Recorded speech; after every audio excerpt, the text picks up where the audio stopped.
Assalamualaikum warahmatullahi wabarakatuh. Selamat siang, adik-adik. Perkenalkan, nama saya Raffi. Saya pengajar IPS untuk paket B. Nah, nggak usah lama-lama lagi nih. Saya langsung aja jelasin tentang ilmu pengetahuan sosial. Nah, di sini kita bakal ngebahas dua hal. Pertama ada alam Indonesiaku, kedua ada bab dua itu ada flora fauna Indonesia. Nah, kita langsung aja nih. Nah, alam Indonesiaku. Nah, di sini kan kita bakal ngebahas tentang kondisi fisik Indonesia. Letak Indonesia secara astronomis, letak Indonesia berada di 6 derajat lintang utara sampai 11 derajat lintang selatan, dan juga 95 derajat bujur timur sampai 141 derajat bujur timur. Ini adalah posisi astronomis Indonesia yang membuat Indonesia selalu disinari matahari sepanjang tahun, yang membuat Indonesia hanya terdapat dua musim, yaitu musim hujan dari bulan Oktober sampai April, dan musim kemarau dari bulan April sampai Oktober. Negara yang memiliki iklim tropis biasanya mengandung sumber daya alam yang kaya karena curah hujan yang tinggi membuat flora subur. Sedangkan bila kita melihat garis bujur, maka Indonesia memiliki tiga perbedaan waktu, yaitu waktu Indonesia Barat, Tengah, dan Timur. Nah, ini perbagian waktu Indonesia Barat nih yang merah. Dari Sumatera, Jawa, sampai setengah dari Kalimantan nih, waktu Indonesia Barat. Sedangkan dari setengahnya Kalimantan, Sulawesi, sampai beberapa pulau sini kayak NTB, NTT, Bali nih waktu Indonesia Tengah, Mita. Dan yang hijau ini daerah Papua, Papua sampai ya Papua ini adalah waktu Indonesia Timur WIT. Jadi ini GMT plus 7, GMT plus 8, GMT plus 9. Jadi kalau misalkan di sini jam 1, di sini jam 2, jam 3. Karena sini masing-masing beda 1 jam. Oke, lanjut. Indonesia secara astronomi sendiri terletak di antara dua benua, yaitu benua Asia dan Australia, dan juga terapit oleh dua samudra, yaitu Samudra Pasifik dan juga Samudra Hindia. Nah, iklim Indonesia sendiri, Indonesia punya tiga iklim, yaitu iklim tropis. Iklim tropis yang mempengaruhi adanya musim hujan dan musim kemarau. Iklim laut. Nah, kenapa Indonesia punya iklim laut? Karena Indonesia tersendiri, 2/3 dari bagian Indonesia ini adalah laut. Yang menyebabkan kita nih punya iklim laut. Yang mana jadinya Indonesia cenderung lembab dan curah hujannya tinggi. Makanya kita nih, kayak misalkan daerah kayak Bogor, itu curah hujannya tinggi banget. Nah, habis itu ada iklim muson atau musim. Iklim muson sendiri nih ada dua, ada muson barat, ada muson timur. Nah, kalau muson barat itu dari bulan April April ke Oktober itu jadi musim kemarau. Sedangkan muson timur itu dari Oktober ke April. Nah nih, jadi kalau misalkan dari Australia ke Asia itu bakal menghasilkan musim panas, yaitu berarti bulan April hingga Oktober. Sedangkan dari Asia ke Australia dari Oktober sampai April itu bakal mengusulkan musim penghujan. Oke, lanjut. Nah, sini kita akan membahas tentang kondisi geologis Indonesia. Letak geologis adalah letak suatu wilayah dilihat dari sini keadaan batuan yang ada di permukaan bumi jalur pegunungan secara geologis. Indonesia merupakan daerah pertemuan tiga lempeng tektonik besar, yaitu lempeng Indo-Australia, Eurasia, dan lempeng Pasifik. Lempeng Indo-Australia sendiri bertemukan dengan lempeng Eurasia di lepas pantai Sumatera, Jawa, dan Nusa Tenggara. Sedangkan dengan Pasifik di utara, Irian dan Maluku Utara. Wilayah Indonesia juga dilalui oleh dua pegunungan muda, yaitu pegunungan Mediterania di sebelah barat dan juga pegunungan Sirkum Pasifik di sebelah timur. Nah, bisa dilihat nih, contoh nih, lempeng Eurasia sama lempeng Indo-Australia sama lempeng Pasifik nih, kita punya tiga. Dan kita juga ada dua pegunungan muda, yaitu ada pegunungan Mediterania dan Sirkum Pasifik. Ini menyebabkan kenapa Indonesia sering banget yang namanya ada gempa, tsunami, habis itu juga ada gunung meletus. Itu karena kita nih di ring of fire, cincin api dunia. Itu yang menyebabkan kita ini gampang banget banyak gunung meletus, dan juga kenapa kita bisa gampang gempa. Jadi ini misalkan ada lempeng Eurasia dan lempeng India Australia. Misalkan mereka bertabrakan nih berdua nih. Nah, ini bakal menghasilkan gempa. Gempa itu bisa menghasilkan dataran baru, ada divergen sama konvergen. Nah, nanti bakal pelajarin ya tuh di IPS di mata pelajaran geografi nanti tuh pas SMA. Nah, dan gempa juga sebenarnya ada dua, ada yang gempa yang dari vulkanik dan tektonik. Nah, tektonik itu yang tadi tuh yang tabrakan. Kalau yang vulkanik tuh yang tadi kalau misalkan gunung meletus. Makanya kita sering banget gempa nih, karena dua kita ada dari tektoniknya kena, di sini sering tabrakan, vulkaniknya juga kena. Kalau misalkan ada salah satu gunung meletus, misalkan kayak Gunung Merapi nih di Jogja, misalkan meletus. Nah, sekitar Jogja tuh bakal merasakan gempa. Nah, itu tuh menyebabkan Indonesia kondisi geologisnya sering banget tuh gempa lah, tsunami lah, dan lain-lain. Nah, selanjutnya kita bakal membahas tentang bentuk rupa bumi. Bentuk rupa bumi ini ada dua. Saya bagi dua, jadi bentuk rupa bumi daratan sama lautan. Nah, pertama kali ini kita bakal bahas rupa bumi daratan dulu nih. Nih, bisa lihat nih, ada macam-macam kan. Rupa bumi daratan ada gunung, lembah, dataran tinggi, perbukitan, danau, dan dataran rendah nih. Nah, pertama kali gunung. Gunung nih apa sih? Gunung nih yang menonjol ke atas, tinggi, yang tingginya tuh ratusan sampai ribuan meter. Nah, gunung sendiri diklasifikasi jadi dua, dibagi jadi dua nih. Ada yang gunung aktif dan tidak aktif. Kalau yang aktif tuh masih bisa meletus, kayak Gunung Merapi. Yang tidak aktif tuh gunung-gunung kayak misalkan Gunung Bromo, gunung-gunung yang udah nggak bakal ngeluarin lava atau lahar lagi nantinya, jadi udah mati dia. Nah, gunung ini, uh, nah setelah itu ada juga namanya pegunungan. Pegunungan tuh apa sih? Sebenarnya sama gunung, cuman bedanya pegunungan nih, ada banyak gunung di satu wilayah. Contoh misalkan di dunia tuh ada namanya pegunungan Alpen, itu ada namanya gunung Himalaya tuh, gunung tertinggi di dunia. Nah, letaknya di situ tuh, di wilayah pegunungan Alpen. Nah, jadi di pegunungan Alpen tuh nggak hanya Himalaya doang, ada macam-macam pegunungan. Nah, selanjutnya ada namanya perbukitan. Nah, kalau perbukitan ini nih, sebenarnya bukitnya hampir sama kayak gunung sebenarnya. Cuman dia lebih kecil, tinggi cuma 250 sampai 300 meter, tapi dia juga nggak mati juga sih, nggak aktif. Jadi cuma 250 biasa, bukit sendiri bisa dibilang sebagai kayak gunung kecil lah. Nah, ini nih, perbukitan nih. Ini gunung. Nah, jadi kalau misalkan tinggi gunung segini bisa ribuan meter, perbukitannya cuma 250 meter, dan bahkan kadang-kadang tinggi bukit sama dataran tinggi juga, dataran tinggi lebih tinggi. Nah, selanjutnya kita bakal bahas nih dataran tinggi apa sih. Nah, dataran tinggi atau plato bisa dibilang tinggi itu kayak dataran, sama kayak dataran yang kita injek sekarang. Coba tinggi 200 sampai 1.500 meter nih dari permukaan laut. Jadi dataran tinggi ini biasanya daerahnya lebih adem lah, lebih bagus lah buat bertanam lah. Nih contoh dataran tinggi di sini nih. Nih dataran tinggi nih. Ini bukit dataran tinggi nih, kadang-kadang dataran tinggi lebih tinggi daripada bukit. Nah, bisa lagi dataran rendah, kebalikan dari dataran tinggi atau plato nih. Jadi kalau tadi plato di sini nih, dataran tinggi di sini nih bukit, dataran tinggi nih. Nah, dataran rendah nih di sini nih, rendah banget.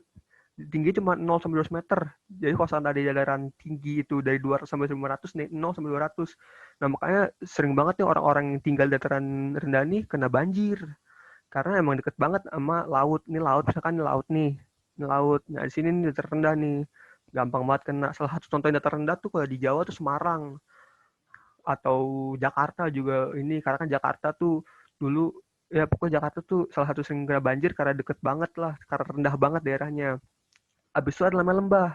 Lembah ini tonjolan bentuk rupa bumi. Dia tonjolan juga, tapi dia nggak menonjol ke atas kayak gunung. Ini kebalikannya, dia ke dalam. Berupa cekungan nih, lembah nih. Lembah berupa dataran rendah yang berada sekitar kaki perbukitan atau pegunungan. Jadi biasanya lembah ini ada di antara gunung-gunung atau berada di perbukitan. Nah, lanjut nih. Nah, tadi kan kalau bentuk rupa bumi daratan, sekarang kita bentuk rupa bumi lautan. Nah, selanjutnya kita bakal bahas tentang danau nih. Danau ini adalah genangan air sangat luas dikelilingi oleh daratan. Danau sendiri ada dua macam, ada danau alami dan danau buatan. Jadi danau ini jadi ada satu air yang gede tapi masih keliling daratan. Beda kayak laut. Kalau laut kan air semua nih. Nah, kalau danau ini dia bener-bener cuman apa namanya? Jadi air gede. Nah, kanan kiri sekeliling itu masih daratan. Nah, danau sendiri ada kebagi dua nih, ada yang alami, ada yang buatan. Kalau yang alami contoh nih kayak danau vulkanik yang ada di Sumatera Utara, Danau Toba. Nah, kalau danau buatan nih, kalau adik-adik main ke UI, itu ada 7 tuh danau tuh. Salah satu terkenal tuh Danau Kenanga. Nah, itu danau buatan, dibuat sama manusia. Jadi manusia sendiri yang membuat. Nah, selanjutnya ada sungai. Nah, sungai ini aliran yang besar ada di daratan. Sungai ini mengalir dari hulu. Hulunya ini biasanya di mana? Hulunya itu biasanya di gunung. Dan hilir nih biasanya di dataran rendah. Nah, ini hulu, ini hilir nih. Biasanya hulu ini kayak buat tempat pertanian, tempat-tempat buat bertanam. Nah, kalau hilir ini biasanya tempat pemukiman. Makanya kenapa sih orang sering banjir kalau misalkan uh, lagi hujan deras, karena dari sini nih air sungai dari atas set ke bawah dia. Jadinya makanya orang sering banjir tuh bukan karena airnya doang naik, tapi kadang dari atas juga kiriman set gitu loh. Oke, lanjutnya kita bakal bahas tentang lautan nih. Lautan ini daerah perairan sangat luas, nah wilayahnya macam-macam lautan. Ada laut, ada selat, ada teluk, ada tanjung, ada apa? Palung. Nah ini palung nih, yang dalam salah satu palung terdalam di dunia itu namanya Palung Mariana. Nah, lautan juga ada samudra tuh kayak tadi misalkan samudra tuh yang wilayah lautnya luas banget kayak Samudra Pasifik, Samudra Hindia, Samudra macam-macam lah, ada berapa samudra tuh. Nah, sini nih. Nah, sekarang nih saya pengen dulu nih diskusin dulu nih. Sekarang kalian identifikasi dulu nih wilayah kalian gimana sih? Termasuk bentuk gempa bumi kayak gimana sih? Ataukah dia dataran rendah, dataran tinggi? Terus di sekitar kalian ada nggak sih perairannya? Perairannya ada danaunya kah? Atau ada dekat laut kah? Nah, kalian bisa share nanti diskusi nih. Nah, kayak contohnya nih, misalkan rumah saya ini berada di dataran rendah. Saya jauh banget dari permukaan tinggi, saya benar-benar dataran rendah, makanya saya sering banget banjir. Dan juga kenapa saya sering banjir? Karena pertama saya dataran rendah, kedua saya diapit sama dua sungai. Jadi saya diapit sama sungai Jambe sama sungai Malang atau kali lah bisa dibilang. Saya berada di hilirnya. Nah, adik-adik identifikasi tuh wilayah deh. Sekarang gimana sih, apa sih wilayahnya ini gimana? Apakah ada sama kayak saya, ada sungainya juga, ada danaunya juga? Oke. Nah, kita lanjut nih, ngebahas tentang lahan. Lahan yang maksud sini adalah kondisi tanah. Jenis tanah sendiri akan berpengaruh terhadap kesuburan.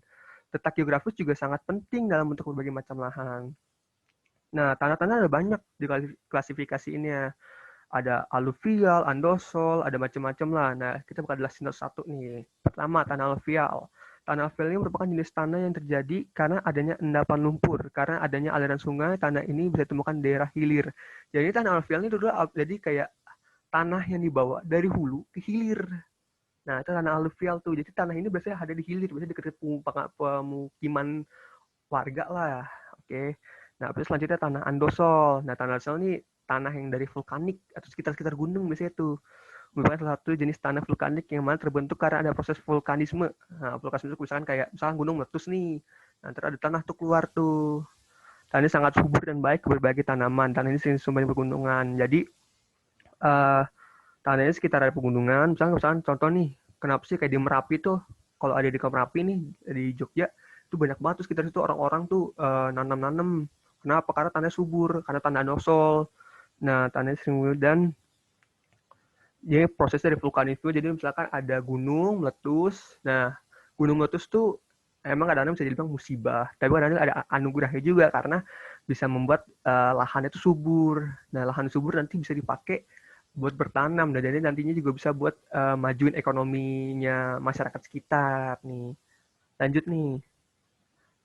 Nah, abis ini kita ada tanah entisol. Tanah entisol kan mirip sama tanah andosol tadi nih. Cuman beda tanah entisol sama andosol tuh, kayak entisol tuh yang tanah yang pelapukan dari andosol. Jadi sebenarnya intinya, kalau misalkan bagusnya hampir sama lah semuanya, coba beda pelapukannya doang. Sama-sama berasal apa vulkanisme, bagus juga buat tanaman juga bagus. Nah, soalnya tanah grumusol. Nah, tanah ini berasal dari pelapukan batuan kapur dan luva vulkanik. Jadi makanya tanah ini kurang bagus nih karena enggak ada kayak uh, kayak tadi vulkanismenya. Jadi ini kayak benar-benar batuan. Ya kayak kalau kita nanam batu juga nggak bakal tumbuh tuh, nggak bakal bagus lah hasilnya.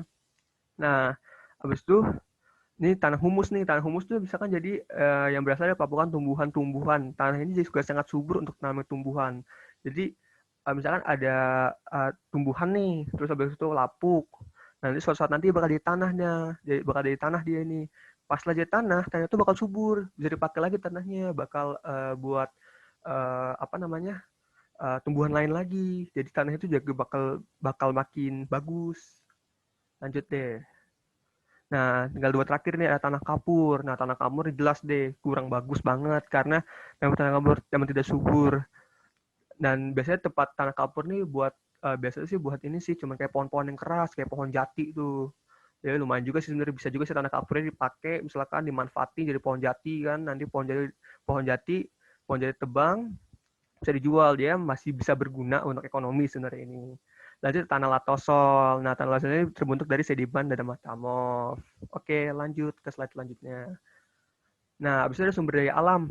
Sumber daya alam udah tau lah pasti ya. Dari SD kita udah belajar nih. Nah, selanjutnya kita bakal bahas nih. Ini sebenarnya kita ngulang doang sih sebenarnya ini. Kita bakal ngebahas 3 sumber daya alam. Ada sumber daya alam yang dapat diperbarui, yang tidak dapat diperbarui, dan sumber daya alam yang tidak terbatas. Sumber daya alam yang dapat diperbarui apa sih? Ya, sebelum misalkan contoh kayak binatang dan tumbuhan. Binatang tumbuhan sumber daya alam.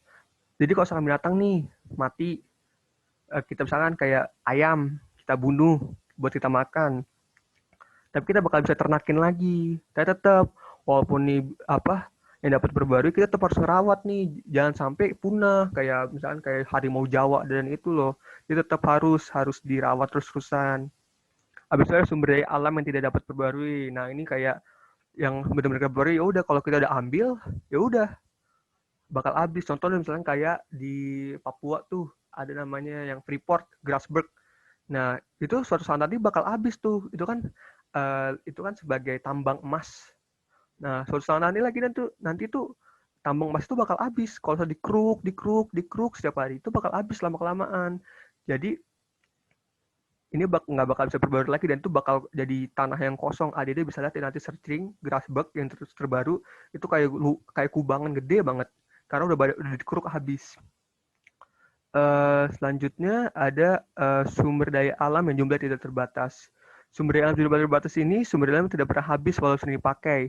Misalkan contoh uh, sinar matahari, air, dan angin. Dia nggak bakal habis dipakai terus. Nah, selanjutnya ini kita bakal bahas tentang flora dan fauna. Nah, flora fauna ini disini dibagi 3 tipe. Ada yang Asiatis, Peralihan, dan Timur. Nah, ini Asiatis nih, daerah-daerah Kalimantan, Jawa, sama Sumatera. Nah, ini Asiatis nih. Jadi kenapa sih Asiatis namanya? Karena nih hewannya hampir sama kayak benua Asia lainnya, sama kayak Malaysia, sama kayak di Cina, sama kayak di Cina enggak sih, gak terlalu sama sih, tapi berapa ada sama lah. Tapi pokoknya Asiatis banget nih. Kayak contohnya kayak harimau, badak, kerbau. Jadi hewan-hewan ini common atau bisa dibilang general, bisa diketemuin di seluruh benua Asia.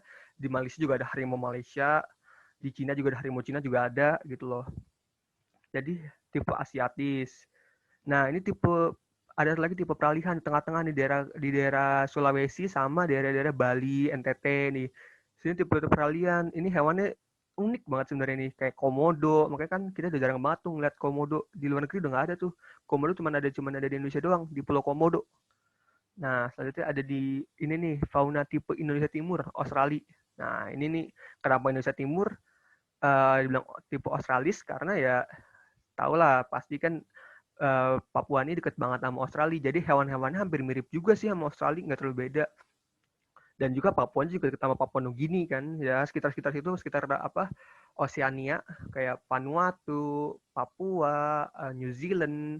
New Zealand udah mulai beda lah karena dia udaranya agak dingin. Cuma kayak Australia itu tuh mulai itu hampir sama tuh hewan-hewannya kayak cendrawasih, kanguru gitu loh.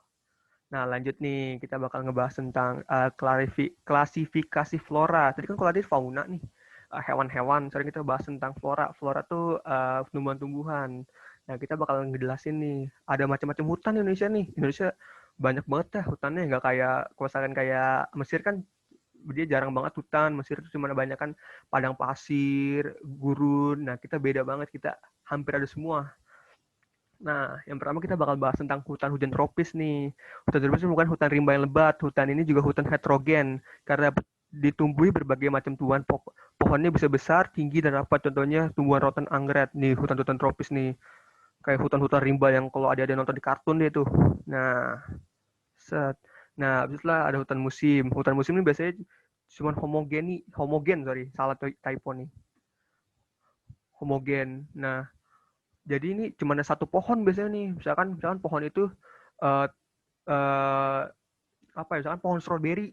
Nah, di hutan musim ini cuma ada pohon stroberi, ya udah pohon stroberi semua, kagak ada pohon lain.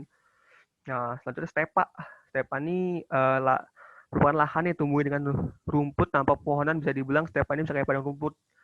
Jadi kan kalau misalkan Mesir kan padang pasir, kalau kita ini padang rumput. Nah, ini stepa nih.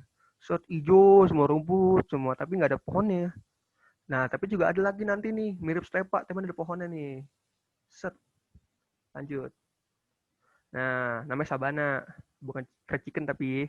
Nah, sabana ini ciri padang rumputnya luas sama kayak tadi. Padang rumput luas, diselingi pohon-pohon atau semak-semak. Ya, tapi beda gini nih. Tadi kalau tadi si stepa itu padang rumput doang, kagak ada semak-semaknya, kagak ada apa namanya pohon-pohonnya.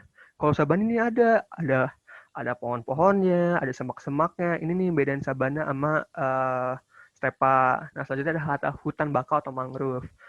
Nah, tumbuh di daerah pantai yang berlumpur, pohon yang memiliki akar yang mampu menahan tanaman laut sehingga mengurangi abrasi. Nah, nih mangrove nih. Jadi biasanya di pantai-pantai nih taruh pantai. Jadi nanti kan kalau ada ombak nih, ombak itu kan kadang destruktif adalah kadang-kadang menghancurkan. Nah, ini bisa menahan dia nih si bakau atau mangrove nih bagusnya. Nah, setelah ada padang lumput atau hutan lumput lah. Jadi padang lumput ini terjadi karena kan hutan nih, tapi di daerah cuaca yang dingin. Jadi ada proses apa? Ada proses yang menjadi akhirnya hutan-hutan tersebut menjadi hutan lumut, berlumut semua. Ini bisa review lagi ya, ini sabana nih, ada pohonnya. Jadi kalau stepa nggak ada, ini bakau atau mangrove, dia menahan apa namanya destruktif apa namanya ombak destruktif yang merusak dan hutan lumut. Oke, sekian dulu nih dari saya nih untuk minggu minggu ini. Nanti 3 minggu lagi kita bakal ketemu lagi ya. Dan kalau ada pertanyaan, tanya aja di bawah di WA. Nanti saya bakal jawab. Oke, terima kasih.